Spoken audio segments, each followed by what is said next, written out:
Hello, good morning everyone. सकाळी-सकाळी उठून तर बाकी सगळे ते कामं मी आवरतच होते. आता तेच केस काय दाखवायचं, तुम्ही पण बोर होत असेल. इथे चहा वगैरे माझा तो एनर्जी ड्रिंक मी पीत होती, पण माहिती आहे मला सगळे म्हणतात की खूप जास्त चहा पिते तू, पण मी आता खूप कंट्रोलमध्ये केलं आहे. असो, अंघोळ वगैरे करून ऑफिससाठी मी रेडी झाली आणि रेडी झाल्यानंतरचे काही क्लिप्स मी तुम्हाला दाखवते, कारण सगळेच शूट करणं ना पॉसिबल नाही होत आता.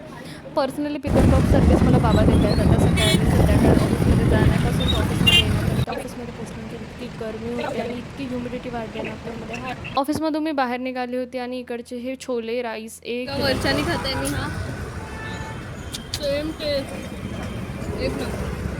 हे तुम्हाला समजलंच असणार सगळ्यांना की मी कुठला छोले राईस खाल्लं होता आणि चहा बघून पण. इकडे ना मी ऑफिसमध्ये आली होती ऑलरेडी आणि इतकं आभाळ आला होता. एकीकडे इतकं आभाळ आणि दुसरीकडे एवढं ऊन.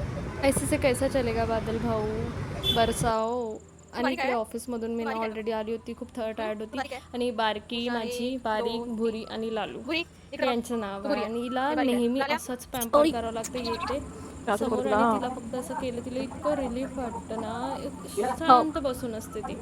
त्यांचेच काम करून तर मला चालणार नाही, त्यामुळे मला घरचे पण कामं करावं लागतात. ओटा वगैरे सगळं काही झालं होतं स्वयंपाक. ओटा वगैरे क्लीन करायचा होता, माझं तेच चालू होतं. एका साईडने बाकी सगळं कामं झालं ना, तर मग माझ्याकडे ना ते पांढरे पापड करायला, म्हणजे तांदळा आणि गव्हाचे पापड असतात, अथार म्हणजे वाफेवरचे पापड म्हणतात त्याला ॲक्च्युली. तर ते मी भाजत होते. इतके टेस्टी लागतात ते खायला. आणि त्याच्यातले जेव्हा ओले ओले पापड असतात, जेव्हा आपण करंट म्हणजे बनवतो वाफेवरचे, एक नंबर जन्नत. आणि बाकी सगळं जेवण वगैरे करून असेल गेला माझा आजचा दिवस.